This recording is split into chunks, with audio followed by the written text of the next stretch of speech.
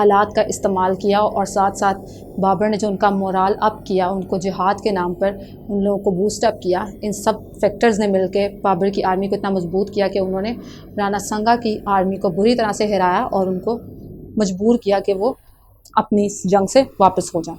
یہ تھا بابر کا راجپوت چیلنج، جو کہ اس کو رانا سنگا کے خلاف لڑنا پڑا یا اس کو اس کی طرف سے جو پرابلمس فیس کرنی پڑی۔ اب ہم یہاں پہ افغان چیلنج دیکھیں گے کہ افغانس کی طرف سے اس کو کیا پرابلمس فیس کرنے پڑے۔ On the other hand Afghans also created disturbance in Bihar and Jaunpur. افغان نے بہار اور جونپور کے علاقے میں اس کے لیے پریشانیاں کھڑی کی بابر کے لیے۔ They were supporting Mahmud Lodi the brother of Ibrahim Lodhi.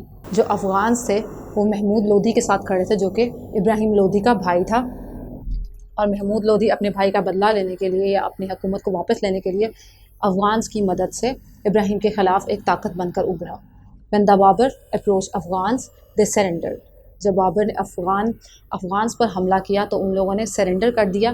After losing the support of his soldiers Mahmud Lodhi sought shelter of Nusrat Shah the ruler of Bengal.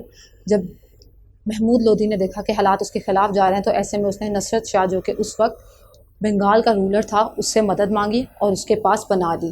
Babar march towards Bengal in 1529 ہی met the Afghans in the battle of Gogra and defeated them۔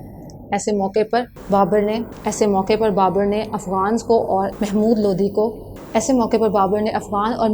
کے خلاف جنگ لڑی اور یہ جنگ گوگرا کے میدان میں ہوئی۔ نصرت شاہ was compelled to make peace with Mughals۔ ایسے میں محمود لودھی کو ہار کا سامنا کرنا پڑا اور افغانس بھی اسی کے ساتھ ساتھ تھے، اور نصرت شاہ جو کہ بنگال کا رولر تھا اس کو اپنے حکومت کو بچانے کے لیے مغلز کے ساتھ کمپرومائز کرنا پڑا، ان کے ساتھ پیس ٹریٹی کو نبھانا پڑا۔ As the result of these battles Babur became the master of northern Indo Pak. Rana سنگا اور افغانس اور محمود لودھی کے خلاف جنگ لڑنے کے بعد بابر نے نہ صرف ان کو ہرایا بلکہ وہ اس وقت ناردرن انڈو پاک کا ایک رولر بن کر، ایک ماسٹر بن کر سامنے آیا۔ اس نے اپنی حکومت کو ان حالات کو فیس کرتے ہوئے اور ان حالات سے خود کو نکالنے کے بعد اپنی حکومت کو ایکسپینڈ کیا۔ تو آپ نے دیکھا یہ تھے بابر کے راجپوت اور افغان چیلنج۔ راجپوتوں میں اس کو رانا سنگھا کی طرف سے اور اس کے ساتھ ساتھ راجپوت کی طرف سے پرابلمس فیس کرنے پڑے، جبکہ افغان چیلنج میں اس کو ابراہیم لودھی کے بھائی محمود لودھی سے جنگ لڑنا پڑی، جن میں اس کے سپورٹرز افغانس تھے، اور ان دونوں جنگوں کے جو کہ خانوا اور گوگرا کے میدانوں میں لڑی گئیں راجپوتوں اور افغانوں کے خلاف، بابر کو نہ صرف جیت ملی بلکہ اس نے اپنی حکومت کو بھی ناردرن انڈو پاک تک پھیلایا۔ تو بچوں، آپ اپنا یہ SLO اچیو کر چکے ہیں کہ بابر کو کیا کیا چیلنجز راجپوتوں کی طرف سے تھے اور افغانس کی طرف سے تھے۔ اب ہم اسی سے ریلیٹڈ ہوم ورک دیکھیں گے۔ ہمارا پہلا ہوم ورک ہمارے سمر پیک سے ہے، think deeply. There was a battle fought due to insufficient resources and harsh climate in which the Babur's army was about to demoralize. To boost up his army morale, Babur called the battle jihad۔ جیسا کہ ہم نے ابھی دیکھا رانا سنگا کے خلاف جب اس نے جنگ لڑی تو اس کے پاس انسفیشینٹ ریسورسز بھی تھے اور موسمی حالات بھی خراب تھے۔ اس کے علاوہ رانا سنگا کی آرمی بہت زبردست تھی، تو ایسی چیز ان فیکٹرز نے مل کے بابر کی آرمی کو ڈیمورلائز کیا، اور اپنی آرمی کا مورال بڑھانے کے لیے، ان کا دوبارہ سے یہ جذبہ بحال کرنے کے لیے بابر نے اس جنگ کو جہاد کا نام دیا۔ He showed solidarity with his small army by broken down the pitcher of water brought about one of his commanders in intense hot weather۔ انتہائی گرمی میں جب بابر کا ایک سولجر اس کے لیے پانی کا گھڑا لے کر آیا، جو کہ ایک واحد گھڑا تھا اس وقت، تو بابر نے اس کو توڑ دیا۔ He made speech with powerful words and called the battle as jihad۔ اس نے اپنی آرمی کو بوسٹ اپ کرنے کے لیے سب کچھ کیا، اور اس نے اس کے بعد ایک پراسر تقریر کی اور اس جنگ کو جہاد کہا۔ تو آپ نے جب یہ دیکھا کہ بابر نے کس طرح سے اپنی آرمی کا مورال اپ کیا، ان کا جذبہ بحال کیا، تو آپ نے یہ سب کچھ جب پڑھا تو اس کے بعد اب آپ نے کرنا یہ ہے، you have to discuss the Babur's personality as a soldier. آپ نے خود سے بھی کچھ ریسرچ کرنی ہے اور آپ نے اپنے لیسنس کو بھی دیکھنا ہے، اور آپ نے بتانا ہے کہ بابر کا بحیثیت سپہ سالار کیا کردار رہا ہے اور کس طرح سے وہ ایک مضبوط کردار کا حامل تھا۔ Next home work is from your text book. Choose the correct option and fill the circle. MCQ number 2 is Rajput Afghan challenge.